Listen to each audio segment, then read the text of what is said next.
Hola, hoy me he propuesto, por alguna manera, reflexionar sobre un tema que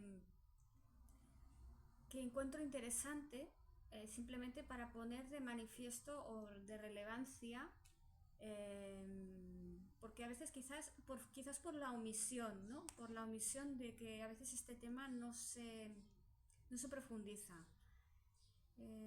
Yo comentaros que no sé si lo he dicho alguna vez, soy antropóloga, bueno, estudié la carrera de antropología. Luego he hecho algunos cursos de mediación y también de guía cultural.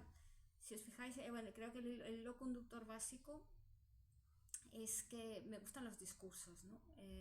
Los discursos, incluso podríamos decir que la antropología también tiene en cuenta los discursos de cada sociedad, ¿no? Cómo se presenta cada sociedad a nivel ideológico, religioso, social.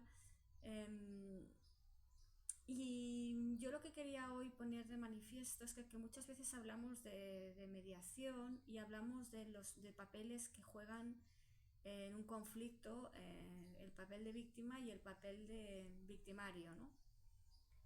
Y quería poner de manifiesto, como os he dicho, algo que a veces no se profundiza, no se toma ese tema. Se habla mucho de que existen desequilibrios de poder en el conflicto, que se han de equilibrar, cosa que estoy de acuerdo, pero también quería ir más allá en el análisis y quería comentar que a veces ese desequilibrio en el conflicto de víctima-victimario muchas veces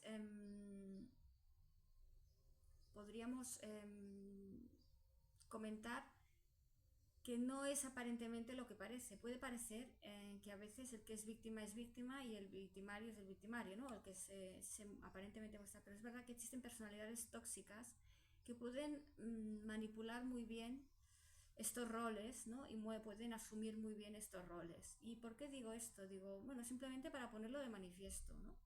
Y para, también creo que el mediador tiene un papel, si queréis decir, yo creo que ético, de analizar esa posibilidad, ¿no? De que el que se presente como víctima puede ser que realmente sea una víctima y el que se presente como victimario no tanto. Y podéis decirme, pero ¿qué obligación tiene el mediador en saber exactamente si lo que se relata? Bueno, yo creo que no existe una obligación concreta, pero la mediación no deja de ser también un juego de análisis, ¿no? De análisis y de reflexión. Entonces, ¿en qué nos hemos de fijar? Nos hemos de fijar en el discurso verbal, obviamente. Puede haber un discurso verbal muy bien estructurado, con palabras que denoten un cierto lenguaje emocional y sensibilidad.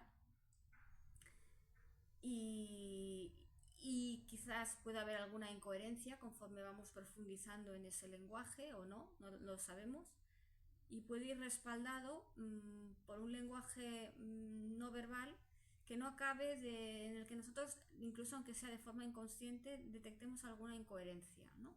Viene la interacción entre las dos partes, que vemos que es una persona que a pesar de verbalmente expresar una cierta sensibilidad, luego vemos que la interacción no acaba de cuadrar esa sensibilidad, no la vemos tan manifiesta o no la vemos, ¿me entendéis? ¿No? Que pueden haber incoherencias entre el discurso verbal y el no verbal. Eh, Eso puede ser una primera pista.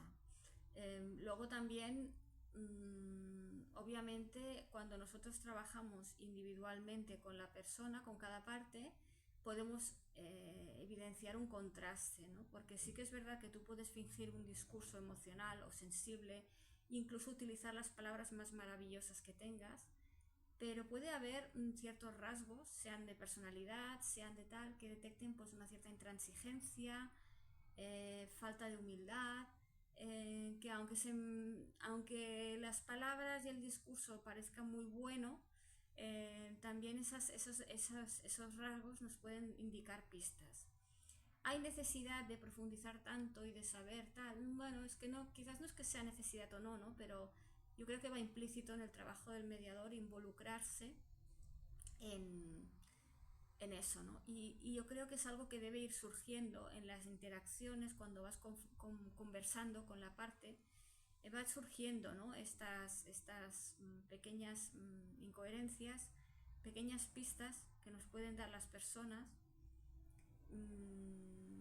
de que no todo es lo que aparentemente parece, ¿no? Entonces, sí que es verdad que un conflicto nunca lo vamos a poder desentrañar del todo, pero yo creo que en sucesivas reuniones se pueden ir desvelando, como si fuese una labor de detective, se pueden ir desvelando pequeñas cosas. ¿Nos podemos equivocar? Sí. No seríamos las primeras, pero como nosotros nuestro papel no es averiguar quién es el bueno y quién es el malo, pero creo que sí que eh, lo que hacemos es acompañar, ¿no? en la explicación del problema, en lo que es trabajar el discurso que ofrece cada parte sobre ese problema y poderlo reformular de forma distinta. Eso es lo que tenemos que hacer nosotros. Y luego, obviamente, que esas dos partes, a través de ese discurso ya trabajado, ¿cómo lo trabajamos? Formulando preguntas, ¿no? Que hagan que se obtengan pues, nuevas informaciones sobre ese problema, que incluso rebajen un poco la intensidad de la definición del problema tal como inicialmente se había presentado. Se puede hacer la connotación positiva, una serie de técnicas que ya podemos ir presentando posteriormente. Todo eso va a ir trabajando realmente. Nosotros no vamos a entrar en un trabajo psicológico, ¿no? Al contrario, tenemos que ser lo más neutrales posibles. Pero yo creo, y es importante, conocer con quién estamos tratando y en cada parte, y obviamente indirectamente va implícito en el mediador ser un poco psicólogo, ¿no? Y adaptarse a las partes, irlas conociendo progresivamente.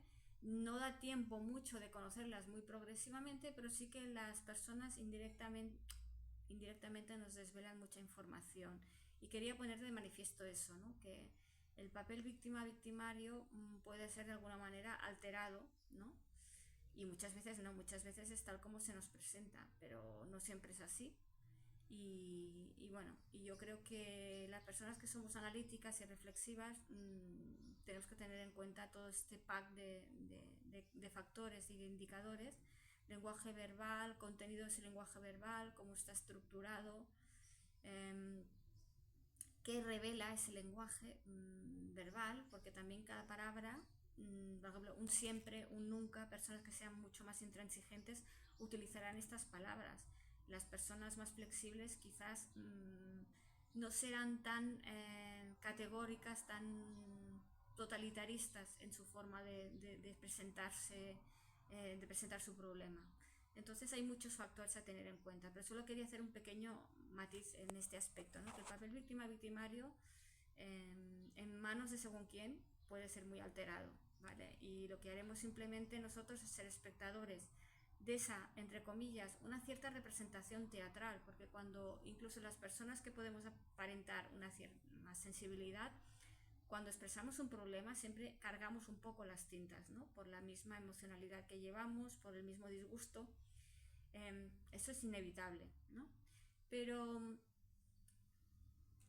podemos intentar ir viendo cómo es la dinámica entre las partes. Yo creo que es una obligación del mediador. No es nuestra obligación nada más que eso, pero es interesante saberlo, ¿no?